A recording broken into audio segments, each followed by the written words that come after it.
how to use a PS5 controller on Forza Horizon 6. So in order to do this, you will need to go to Google and search for DS for Windows. This is going to be a tool that lets you use a PS4 and PS5 controller on your PC. So here what we got to do is to click on download in the top right. We're just going to close this pop-up, and again here you will see a bunch of pop-ups, but you want to scroll down and click on download. So it's going to be this one, and again download here on the left. Now it's gonna give you the file, and now we're gonna open this up.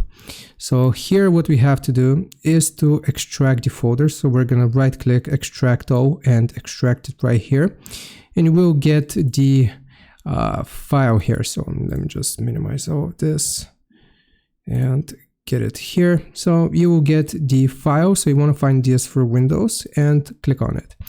Now, once you click on it, then you will pick where you want profiles and to be saved, or locations will be deleted. So we're going to click on program folder, and right here you will select DualSense device support.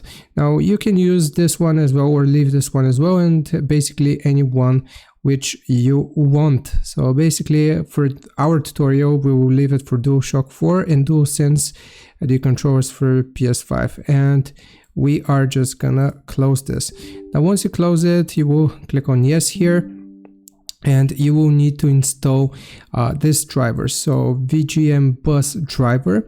And basically once you install this, so you want to click on install this driver, so you will install it, and after you install it, all of these other options will be, well, optional.